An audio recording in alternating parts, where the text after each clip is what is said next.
Hey yo, what's good everybody? It's me, that one weep here, back with part 4 for What If Asta Was Meliodas' Son.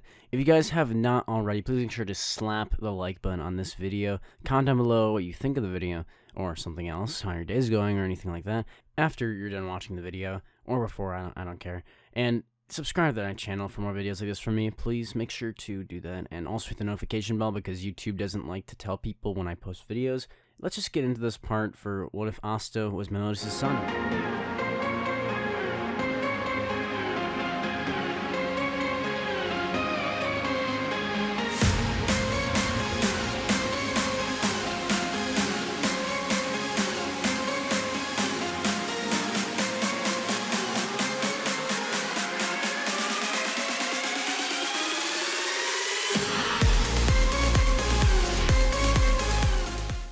This is a tale of ancient times, an era before the human and non-human worlds were forever divided. After many, many battles, the 7 deadly sins, an order of legendary knights, would be divided. Dragon Sin Meliodas and Princess Elizabeth would have a son in a faraway land, and his name was Asta. Asta would eventually attain his own grimoire and start his journey to become the Wizard King. Last time we would have seen Noelle's crazy destructive power, which Asta would have stopped, utilizing his anti-magic and his ability to fly, which we can now see is much different than the original, where Asta had to have Yami throw him in order to do that. Anyhow, the Black Bulls would now have gone back to pretty much business as usual, with Asta and Noelle tagging along eventually on their first mission coming up today. We see Magna, who him and Yami had been betting with this village chief for a long time now and gambling, would have lost a lot of their stuff. Yami and Magna, after a few days of this, would eventually have been sent over to that same village to where they'd be sent for the Black Bulls to take out some wild boars, just like they would have in the original. Asta and Noelle, being the 2 new members, would be sent with Magna. This time, however, unlike Asta, Noelle, and Magna all having to ride the same broom, it would only be Noelle and Magna on the same one since Asta can fly by himself. So, as they're told that they're going to be leaving, Asta would power out as he then flies into the air using his wing. As you see him using his angelic side, Noelle would be a bit impressed, but she wouldn't want to show it just because she couldn't show that she was impressed to a commoner's power. With Asta flying into the air and Magna and Noelle shortly behind him, the trio would then fly off towards the village, with Magna telling them about the mission plan, and this will be their first mission. Asta would be excited as this is his first ever mission as a magical knight, and a knight of the Clover Kingdom. As they approach the village, they would see a strange fog already covering the area. This is the village of Sushi, right, Magma-senpai? Asta would ask as he asked his older squad mate, with Magna, who had been there just a few days ago where they'd lost the bet, which was the reason they were coming here at all, would recognize the landscape around the village, but the entire village was seemingly covered in fog. That might be some sort of mana of some kind, Noelle would comment as she notices the fog swirling. Asta and then Magna would both agree, with Asta saying he'll check it out as he blitzes forward. Magna would tell him to hold up as Asta would ignore him. Asta would use his grimoire as he then pulls out Lost Vein, his short sword from his father, Meliodas. As Asta then approaches the fog, he would then swing at it as hard as he can. Almost like a hurricane of wind would come flying through, as Asta's pure physical strength combined with the anti-magic blade would cut through the fog as they can now see inside the village. What is that? Asta would be thinking, as in the very middle of the village where all the villagers are gathered, flying above them about 20 to 30 meters, are huge icicles that are about to pierce down and kill all the villagers. As the icicles begin to fall down, Magna himself would rush in as he uses his fire magic, blasting the icicles and turning them back into water just before anyone could get hurt. This would be when they would come to find that the village chief, the one who had originally wanted the request to come and slay the wild boars to begin with, was already dead, as he had protected the villagers from these villains who they still had no idea who they were. It's possible they're outsiders from outside the Clover Kingdom, Magna would be saying, as he tells Noelle and Asta to keep their guards up. Asta would stand in the way of the villagers, as he is now defending them from a man who's sitting on the wall, opposite from the direction where the Black Bulls members were standing. He would then try to throw an attack at Magna, with Asta watching as he sees that this man has a cold look in his eyes, meaning to kill Magna. Asta would burst forward as he then uses Lost Vein, as he slices the magical attack in half, saving Magna, who was at this point depleted from energy, but Not so much as he was in the original, because he didn't have to carry Asta and Noelle, but depleted enough to the point where he couldn't defend himself. The man would sigh as he then reveals his name to be Heath, and that he and his group are going to take the Black Bulls down in less than 5 minutes. At this point, Asta's getting pretty pissed off as his first mission's getting interrupted, as he then says to stop screwing around. We can see Asta's magical powers beginning to rise, as the ground's beginning to shake underneath his demonic, angelic power. As Asta begins to walk forward, he would hold out Lost Vein as he then points the sharper point towards them as he slides his hand across. The whole group watches as Asta's assault begins. He'd rush forward towards Heath, about to slash him in half by using Lost Vein, when suddenly one of the members would use a misspell attack. Asta would say that's not going to work on him as he uses his anti-magic, quickly covering the blade and slicing through the mist. Heath would be analyzing this as he realizes that this kid has the ability to negate magic. Heath would have a plan as he then tells his mages what they're going to do. The group of mages, while Asta's distracted cutting through the mist, would begin spreading around the group of villagers as icicles begin to form. I can't protect them all, Asta would be thinking. Damn it, I'll have to use that, he'd think, as he would hold his hand against his blade. Sacred treasure release! Asta would utilize Lost Vein's power of creating clones of himself to create 5 clones of Asta to defend the villagers from around all sides. Asta would spread out as each clone is a bit weaker, but with anti-magic and full counter, it should be fine. Asta would be thinking as he's waiting and ready. Magna would jump into the circle as well as Noelle would be behind, covering them.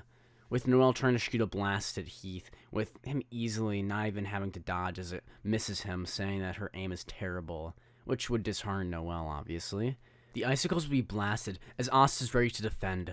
Food counter! All 5 of Asta's clones would say this, as they use full counter on the blade, a Lost Vein that they possess. The icicles flying towards them would suddenly be hit by an invisible barrier, as they would turn around and then go sent flying back towards the mage that sent them.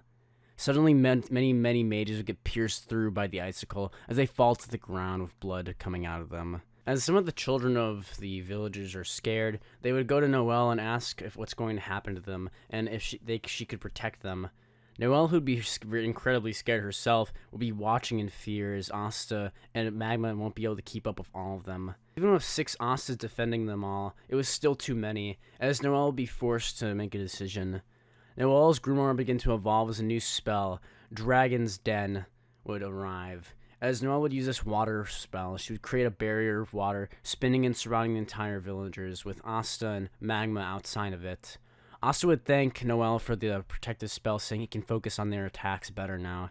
As now that he's taken down most of them, he would turn around as Heath was standing there, disappointed by the results from his lackeys. Asta would burst forward as he deletes all of his clones at once. As he shoots forward at full speed, he would say he's done playing games, as just as he's about to hit into Heath, he would freeze the ground beneath Asta, catching his foot.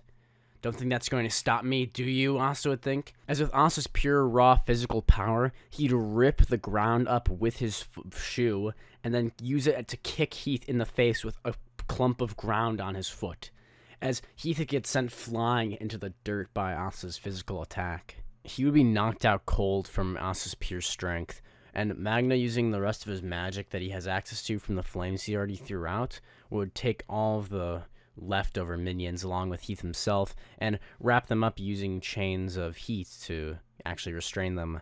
After a few minutes, or I'd say around 10 to 15, Heath himself would wake up as well as his minions, and they'd realize that they'd been captured. This would be when all the 4 and Heath, who had been left alive, would commit die by using the same device they had in the original to end themselves, so as to not give any information to the enemy side. With Heath and all the minions who had been left alive having off themselves, Asta would be disgusted by the lack of appreciation they held for their own lives, if not just theirs, then others as well.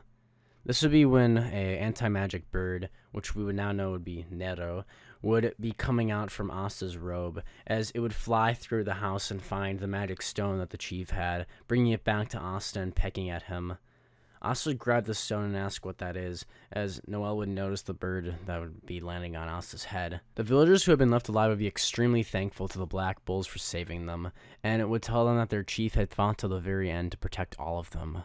With the unknown order being the Eye of the Midnight Sun having been defeated, Asta would help the village kids as they would be forming a grave for the village chief who had died. The grandson of the village chief, Nick, would ask Asta if it was really true that he was from the Forsaken realm and had still become a magic knight, then explaining how his grandfather had regretted never applying to become a magical knight, saying he had enough magic power to do so and had always wanted to do it, but he never could.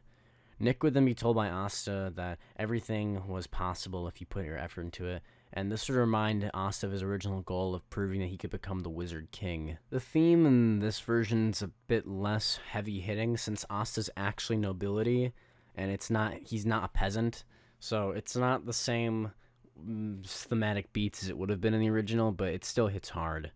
Anyhow, Asta, Magna, and Noelle would leave the villagers as they thanked them for saving them.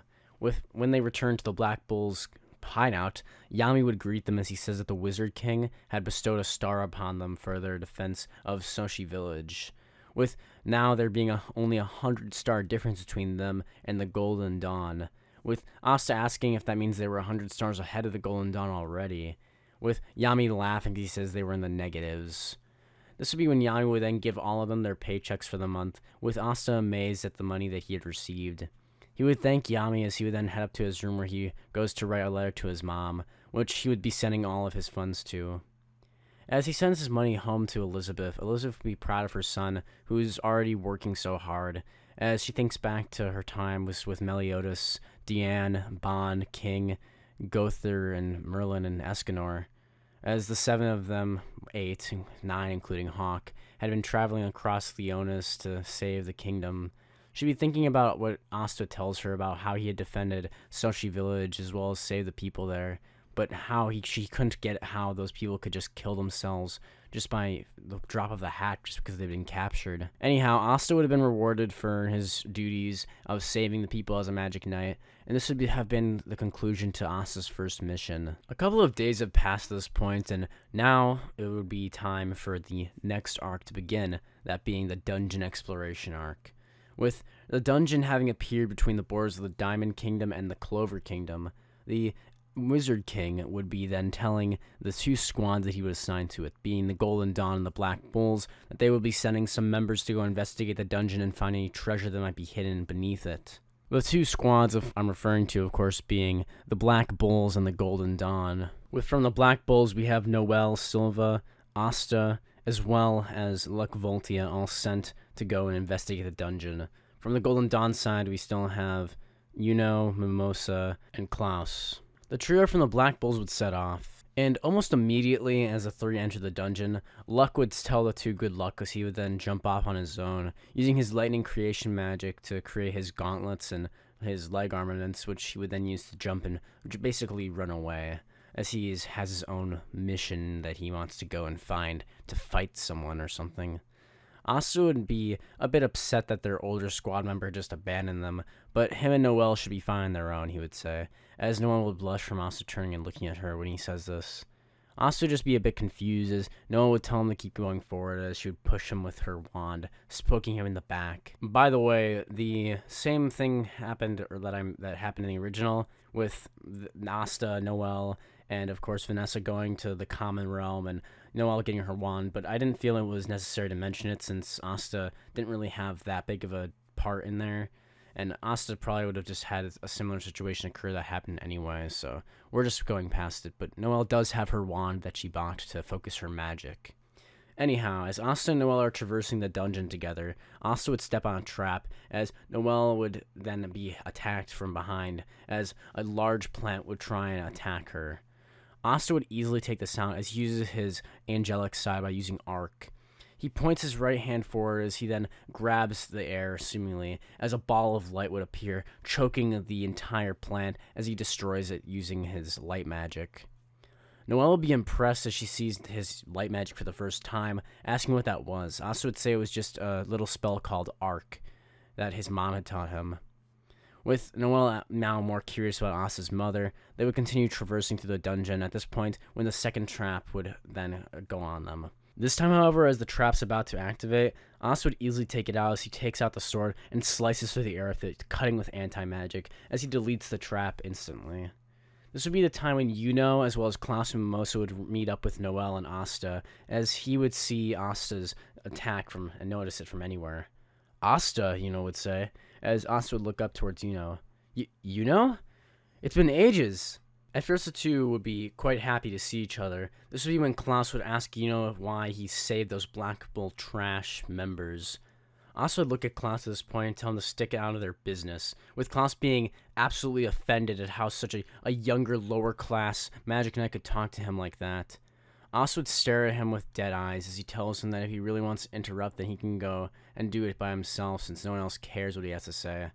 Asta at this point basically roasting Klaus, causing all of his metal to just melt to the floor with the amount of disrespect this man's causing him. Klaus would basically now be enraged as he starts mocking the Black Bulls, asking where their third member even is. This would cause a lot of tension between the two, as this would be when Mimosa would break in, saying that their squad recently got a gold star and commenting how her and Noelle were cousins. Noelle would try to say that their squad also recently got a gold star, with Klaus brushing it off as a lie. Asta would be quite pissed off at this comment, as he then tells Klaus that he doesn't believe them, then asks them how he did it, and he'll explain every detail. Klaus and Asta would now be getting into it, as Yuno would be watching, thinking that if Asta and Klaus had to fight, Asta would probably win. Anyhow, Asta would challenge Klaus, saying that he didn't join the Golden Dawn on purpose, since he wanted to prove that the Black Bulls were better, even just by having him on there. Klaus would be laughing at this arrogance as he tells Asta that there's no way the Black Bulls will ever surpass the Golden Dawn. Asta would take that as a challenge as he asks Klaus if he wants to race to the center of the dungeon, with him accepting this. Asta would tell Noelle, as they're going to win this, that they're going to get to the center first. This would be when Klaus would create his metal chariot and tell Yuno to lead him, as Yuno would use his wind magic, as the three would then move, using Mimosa's plant magic as a map. Asta would tell Noelle they're going to go through an easier way, as Asta would begin charging up his power and looking down at the ground. Asta would tell Noelle to hop on his back, with Noelle blushing and asking what does that even mean, with Asta then telling her just do it, as she would then jump as Asta would grab her two legs, as he would then power up, releasing his wing as he then blasts forward with a whole burst of light and dark energy. He would zoom past Klaus, Yuno, and Mimosa as he goes flying to the right, with a ton of magical power from going behind him, with Noelle on his back. Asta would tell Noelle where they think they should go next, with them flying through the dungeon trying to get towards the center as fast as possible. Little do the groups know that at the center of the dungeon, some of the Diamond Mages had already arrived and were waiting for the Clover Kingdom's arrival. If you guys want to see the next part for What If Asta Was Meliodas' Son, make sure to slap that like button, comment down below what you thought, and subscribe to the channel for more videos from me. I will see all of you guys in my next video. Goodbye.